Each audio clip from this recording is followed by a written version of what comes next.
A lot of people who want to awaken their spiritual gifts, or they want spiritual gifts to have healing, they want to feel better, they want to look better, they want to be happier in their relationships, they want abundance, definitely. They want to have a job that makes them happy, that they don't feel drained. They want to have friendships that support them. They want all these things. But they're not willing to do the work to get it. And see, it's unfortunate because there's just this huge misconception. And one of the things that God really had to open my eyes to over the last couple of years, especially the last year, is how lazy people are, how corrupt they are, how shady they are, how distrustful, how disloyal. And it's not that I didn't know that those people exist. Obviously, pretty much every guy, with the exception of maybe a couple, have cheated on me that I've been with, or lied to me, or betrayed me. My own family has betrayed me multiple times in the most wickedest of ways. A lot of friends have betrayed me. But I think because of who I am and just the way that I'm built, I never really looked at it as like betrayals necessarily. I did maybe in the moment, especially with like my last trauma bond 4 years ago. And that's because I was playing the victim though at that time, because I didn't want to take responsibility for the fact that I was choosing to stay in an abusive relationship, a toxic relationship. And it's not that I was choosing it and I was being lazy consciously. It's not like I knew that in my mind. And it's not to say that I wasn't working really hard. I was working exceptionally hard in all areas, way harder than I should have been, which subsequently led to the draining feeling, which subsequently led to everything else feeling. One of the reasons that it's difficult for people to be in the energy of truth speakers and truth tellers, especially if they are anointed from God or if they have divine wisdom, we might not even know that like what we have said has been triggering, or like that we've said something profound. Or this has happened to me quite a bit. To me, it's just like a normal conversation that I might have. And it either A, has like a very like profound effect on someone and really makes them think about a perspective, a mindset, a limiting belief they were holding, or it's just particularly encouraging because I genuinely care about people. I'm an exceptional listener. When I'm engaging with another person, especially if it's one-to-one, I'm investing my time in that person because I genuinely care about them. I'm genuinely curious about what they have to say. I despise small talk and I get bored very easily with shallow conversations. I avoid gossip at all costs. My spirit is allergic to drama. And it's not to say that there isn't certain things that like superficially I wouldn't be compelled to joke about, or, you still have to come up for air. It's just, it takes a certain type to really engage in that sort of small talk with me. It almost has to be like a deep form of small talk. And a part of the reason for this, though, is because I really appreciate life. I appreciate myself.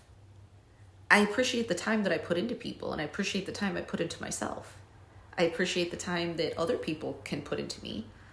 And I just find that most small talk, shallow talk, drama, gossip, and chaos, like a lot of conversation that is about other people or holds no meaning. There's no opportunity for any kind of like reciprocation or anything. It's like, it feels like a giant waste of time. And I didn't know that really. And again, it's not that I was naive to it. It's just that I didn't give any energy to it. Just like I don't really give energy to like small talk and gossip and it isn't. it isn't a judgment of the people that do either. To say that like I wouldn't sit around and want to hang out or spend time with people because they're like historically like gossipers or whatever, I just wouldn't go out of my way. And the thing is I would be like, I wouldn't have anything to add. And to them might come off as judgmental. But what you see there is that they are not seeing in themselves. And this is what people often do to people who don't engage in certain things or who truly value themselves. Because that's really what it comes down to. It doesn't have anything to do with my observation. In fact, I don't actually ever even think about other people's value or whatever, you know. It's like, I don't really give much time to that unless, you know, they're asking me or charging me with an assessment, you know, because they want to heal or they want to learn or they want to collaborate, they want to work together, whatever. But for the most part, that's also a part of loving yourself. And so anytime someone is like projecting a judgment at me or they're making a judgment of another person, and even before I was totally healed, even with my narcissistic last ex 4 years ago when I was in a trauma bond, until you can see yourself in the narcissistic personalities that you have around you, the hedonistic, the self-serving, the selfish, until you can recognize that that is a manifestation of your reality that you have around you. It's because it's manifesting, even if you're not doing it knowingly. You don't actually manifest from the conscious mind. You manifest from the unconscious. Doing this can tell you a lot about yourself if you're willing to look at it. It can tell you a lot about yourself.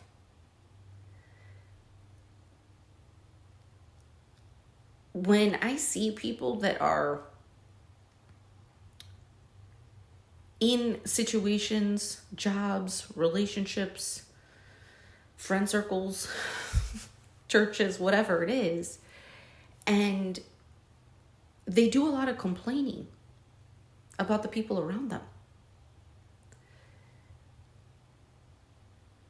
I already know it's because they're uncomfortable with unresolved things within themselves. But these people also, when they're projecting that judgment out at other people and they're not seeing it within themselves, they're not seeing it. And you can bet on this too. You can tell so much just from observing people and their interactions and the people that they choose to be around, the environments they choose to be in, the jobs. You can tell so much about that person, and not even from a judgmental way. All of these things kind of cohesively work together once you awaken spiritually yourself. And don't get this twisted. This is not the same as woke, okay? This is not woke. This is spiritually awakening. And a spiritual awakening is the process of self-actualizing, becoming self-aware, taking accountability for your life, recognizing who you are and honoring who you are, and then living your life accordingly without any kind of negotiation. Doesn't matter who doesn't like it, because anybody who doesn't like how you're living your life when you're living authentically, that projection is them telling you that they don't like how they're living their life. Anybody who is trying to tell you how to live your life, gossiping about how you live your life, or in my case, ruthlessly and recklessly and unrelentingly targeting you for how you're choosing to live your life. So anybody that would be trying to invade my space, cross over my boundaries, whoever it is. And obviously there's been quite a few folks, like I had an entire mob of people stalking me, hacking me, following me everywhere I went for like the greater part of the last year. They can go ahead and lie on it, but I have the video evidence to prove it. When they do that though, what they're met with is whatever their fear is, if they haven't healed yet. because they're still projecting out their reality. Their reality. So if they're projecting some judgment onto me that is false, and again, I don't know what the smear campaign was. I've been locked in this digital cage, and I don't. Even this, for people that are as low vibrational as the people that have been targeting me, these are the same type of people. I know a lot of people do this. Again, no judgment in this. I don't carry the spirit of judgment. Just because I'm calling something out doesn't mean I'm judging it. Okay? So, like, investigate people's lives. I don't care. I don't care. Now, through like this doxing and the shadow banning and selling my information on the dark web, stealing my identity, stealing my brand, stealing my business, taking over my Cash App and my PayPal, and stealing from my platforms, exploiting my content and refusing to pay me a single dime, stealing donations, like all of them, and refusing to pay me, and then going on a giant smear campaign and creating a whole giant ass narrative about me that is false, that any of you actually know me, dated me, slept with me, or actually know anything about my life at all, because you don't actually know me.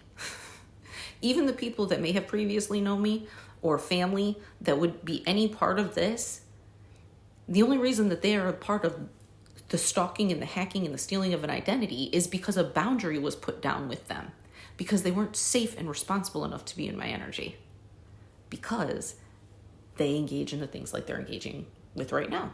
If they weren't, they would be on the side of the person who's being targeted and persecuted unjustly. They would be standing up for, they would be protecting, providing, creating provision for. Right? So even in that though, through their own actions, through their own unconscious behaviors, through their own energy, whatever they are trying to project onto me, they are going to have to be forced to sit with, because I'm not going to come into agreement with the energy. That's also what they want. They want you to be triggered by the fact that they're stalking you, they're watching you, they're telling lies, they're running a smear campaign. I mean, it's really just like a three-headed monster, narcissistic, weirdo bullshit. Like, it's more like 5-year-old. My 10-year-old is light years more mature than any of these people, which is sad, extremely sad, especially if my counterpart is mixed into these people. That is mind, like, I don't even know how that could happen. I really don't. Like, I really don't. I have no idea. I was confused in our last couple of actual interactions a couple of years ago. I knew what was happening because I am such a good listener and I pay attention. And even in like communications through text message, but phone calls, like when you start to recognize patterns, and because my actual gifts is like, I'm like a shaman of emotions because of the grief that I have gone through. Like, I help people understand their blocks, their traumas, help people awaken their heart chakra, dissolve their ego. It can be very gentle and easy, actually. And maybe not easy in the way, like, it's never easy to confront your traumas and your pain and to heal. Like, there's no healing, even from a physical wound, that's going to be necessarily easy. But it's easy in terms of once you make the choice. Like, it should be, like, you can just go through it. You can just go through it. It's not until, like, you involve a bunch of rodents, hyenas, stalkers, and psychopaths, and then you try to commit fraud and identity theft and all this weird shit, and you just don't put people in their place right away the first time. You don't learn to put up a correct boundary.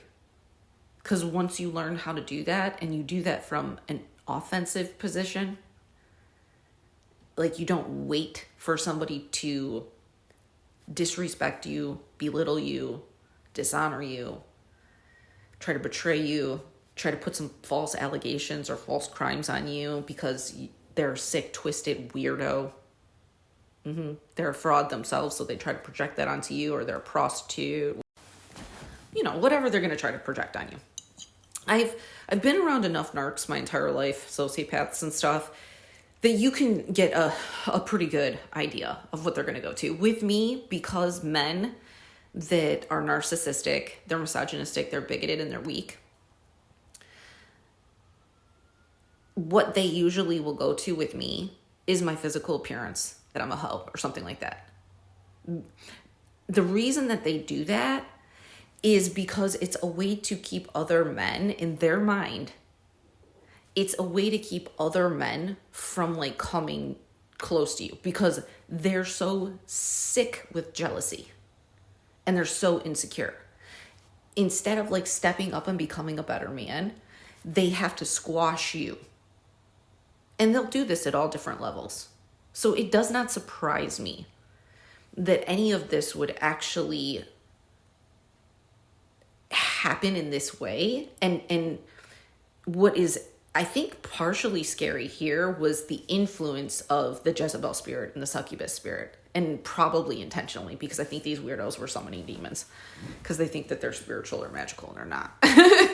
But you can tell, though, because of the emotional manipulation, even on the part of my mother, she's the queen of the Jezebels. Like, master, covert, malignant narc. Okay? When you talk about, like, being a lifelong liar who still hasn't taken accountability at 81, that's somebody who has, like, mastered being completely delusional. Mastered denial to the point of actually believing their own bullshit. There's really no helping that. All you can do is create a boundary that honors your needs and keeps you safe. And that's all I've been able to do. And that's what I've attempted to do.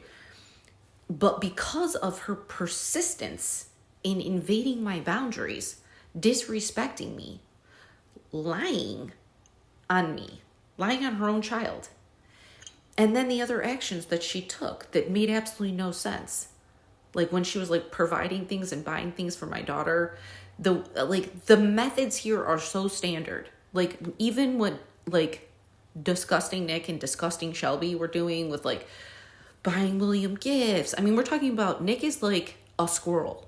This is a man who like the entire time we were together was like using Groupons to go to the same vacation, Myrtle Beach. This is a man who bought me a fake diamond for an engagement ring to save money.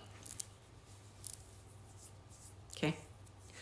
But now all of a sudden he's buying a new house, getting a new car, going on a trip to Hawaii, buying our son a computer, all of the things that he was unwilling to do up until I started losing, right? So when people start gaining, when you're losing, especially when you're already aware, and this is the major disadvantage of all of these people, but in particular, my mother and Nick and disgusting Shelby.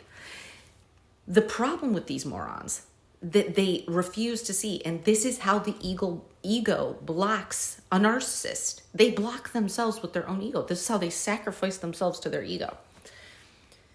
Because neither one of these morons were even in my life. Like, they knew nothing about my life. Like, they did not see my healing.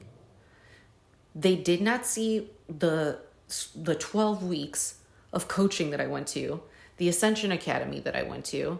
They weren't around for the therapy, the psychologist. They weren't around when I went to credit repair and a financial coach. They weren't around to have any interaction with my business coach. Like, they had no idea that that's what was actually happening. Now, it was reflective in my reality because I was doing all of those things by myself with no help from them, actually with them intentionally creating blocks. Because a year and a half ago, they pulled the same bullshit they're trying to pull now. Last time Nick went with that I was a drug addict and that I was going to take my son from him, despite the fact that I've never had a history of drug abuse and I've never threatened to take our son from him. And we've had shared parenting. Okay? But he wanted to be able to break me financially. And the same thing with my mother. It's all about control. All of these energies that I'm talking about, insecurity, egotism, projection, all of the energies, they're all on the same frequency. So when you understand one energy, one intention, it can tell you a lot. Obviously, you have to look very closely, and this is only if something is affecting you, right?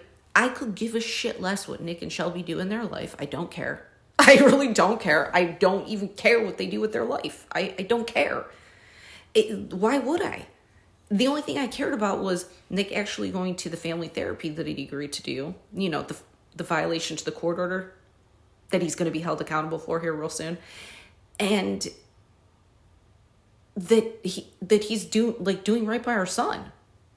Like, I was intentionally working on building better communication with him and Shelby both.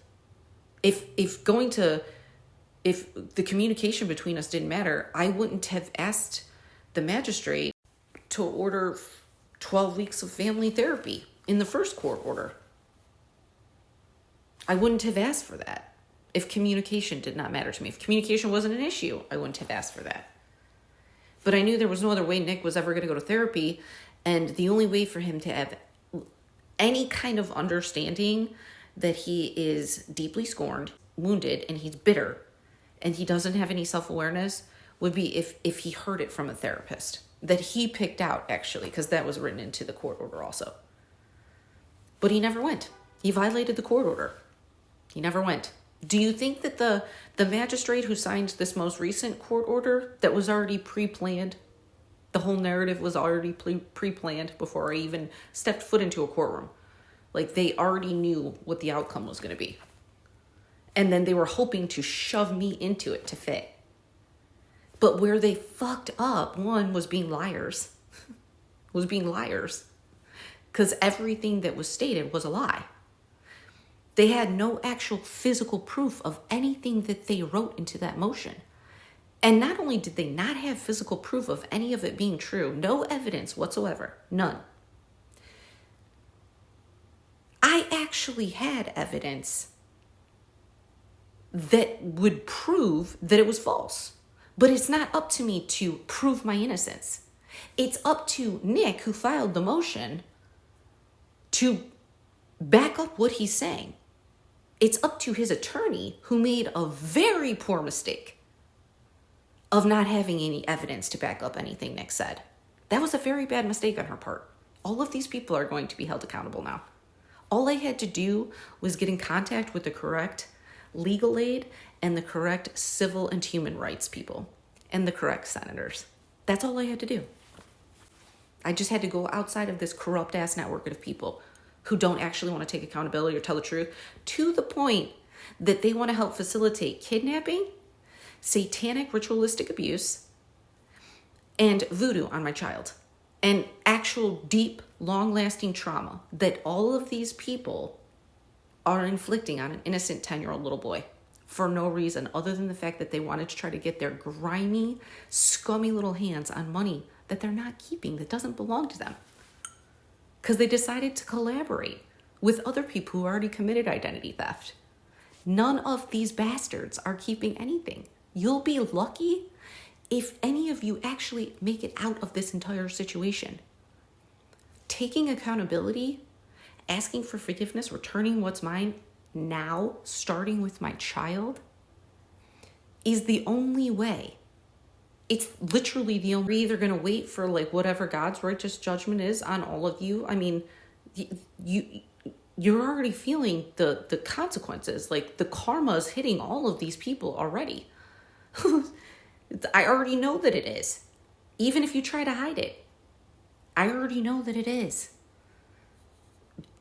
I know how God protects me. This isn't my first rodeo. This is typically why I'm very obedient, but also I try to warn people. Like, I ministered to this group of people in the closed container. This is what makes these people so sick, y'all.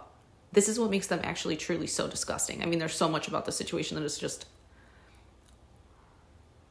There's nothing more disgusting than the fact that currently, right now, my 10-year-old boy is in fear, doesn't know where his mom is, doesn't know why he's been separated from his mom and sister, doesn't know why his disgusting father lied to him multiple times and said that it was going to be over very soon, doesn't know why his stepmother is performing voodoo and witchcraft, doesn't know why his dad has lost his damn mind and is bullying and attacking his mother, scared shitless. My whole family who participated in this, anybody, and anybody else on the other side of things, Derek and all of the disgusting creatures, all of you, like, you're literally all so disgusting The fact that any of you would perpetuate and let this go on day after day because you're too chicken shit to take accountability is deplorable. Deplorable. And the fact that you think that there's going to be a good outcome for you. I cannot get over the fact that like all of this is because you just don't want to tell the truth. That's literally what I can't get around. It's like, but yet these are the people that will sit there and they will feel like the world has done something to them. They will feel like I did something to them. They will feel like they deserve something. They clearly feel like they deserve my money. No, you don't. This is why you don't have a divine inheritance. You can't even tell the damn truth, but you want a divine inheritance? This is why your businesses fail. This is why you always have toxicity. You get judged by the people around you. This is why you're not aligned to the correct people that can support you. This is why you have toxic relationships, because you're not breaking the curse. The truth will set you free of a curse. It's really that basic. And another reason I never actually worry, you can never hide the truth. And I already knew that all of this was completely fabricated. I already knew I was being stolen from. I already knew there was a plot afoot. I already knew Derek was like lobotomized or something. I have no idea. To this day, I don't know what happened to his brain. I could hear the apathy in his tone though. That was the first sign. And I gently asked him, like, what's going on? Like, I didn't understand. But somebody who is unwilling to be honest or communicate with you, there's nothing you can do with that. I don't beg men, and I damn sure was not going to argue or teach a man how to treat me or how to treat himself. You can't love someone into wanting to heal themselves, despite what anybody thinks. And you damn sure can't control a man. You cannot. That's witchcraft. You want to talk about who has the Jezebel spirit here? Control is the number one sign of witchcraft. Control. You want to talk about being an actual divine feminine? You want to talk about what real femininity is? I know it's very hard because there's a bunch of young, completely unintelligent, sorry, like completely inappropriate to even be discussing femininity. You need to sit down and shut up and start taking notes, for real. Like the trad movement, it's gone. Get rid of it. And that's being driven by men who are actually making money off of those women making that type of content, because it's just really rage bait. It's all rage bait. But it's sad because in that rage bait, they don't actually care about who they're influencing with that information, that inaccurate, incorrect information, by the way. Because to truly be feminine, to be support, is to support the foundation of a man's leadership. How do you support the foundation of a man's leadership when you're trying to control him through witchcraft, black magic, manipulation, lies, slander, defamation? Even trying to compete with another woman is witchcraft. Damn sure she doesn't even know about your existence. Like the fact that I don't even know who any of these people are. Like 48 months into this bullshit, I have no idea why they're doing this. No idea who they are. Like I know that they invested in a lot of different people here, and I know there's a bunch of real fucking weirdos, okay? Like real weirdos involved here. None of you will ever touch me. And I know there's a bunch of misogynistic, bigoted pigs, like old, crusty, dirty old men. Like, what the fuck? No. I don't care who you are. I would not touch you. I would not touch you. Duh. Ew. You want to pass around? Go find you a pass around. If someone is trying to snake me, it means they have a snake in their energy. That's why I don't actually worry. I knew these people, and I even told these people this within, like, again, the closed containers that I was in, because they literally, like, blacklisted me, blackballed me, blocked my IP on, like, virtually everything, while a disgusting creature has been running around with my identity. An empty-vesseled actual prostitute while they exploit my content, my voice, while they pick apart, use my actual story, I am going to sue the absolute fuck out of these people. Your only goal is to make sure that you are honoring your needs, learning who you are through your spirit, and accepting yourself. When you let your ego die, like, just let it go. Just let it go. And just live your life in faith. You don't actually ever lose. Fear is a complete illusion. It's not even real. It's not even real. Fear comes from trauma. Fear comes from trauma. But you can see how it can cause you to make the absolute most reckless, horrible, wicked decisions. But not only that, it keeps you aligned to other people who are in fear. It keeps you aligned to other people who are in shame, who are liars, who are deceivers, who are snakes. It keeps you in their energy. That's how you learn discernment. But you have to pull away from their energy. You have to. I don't give a shit if they don't like it. Just like I didn't give a shit if my mother didn't like it. Sorry, lady. Well, then don't be a betrayer. Don't be a liar. That's not my problem that you haven't taken accountability for yourself yet. Sorry. Like, what the fuck? Like, what? It's disturbing to me that a whole group of people would get behind someone, two people, mainly Nick and Shelby, who are actively doing voodoo on my 10-year-old. They're actively traumatizing him. They have no reason to be keeping William from me and his sister right now. None. None. So why are you doing that? Why has it been 4 weeks since I spoke to my son? Why won't you let him talk to me? And there's no good outcome here. There's no good outcome. So like, this is what else is disturbing about this whole situation. Whatever outcome any of you planned, well, you probably thought that I was going to be gone, like gone.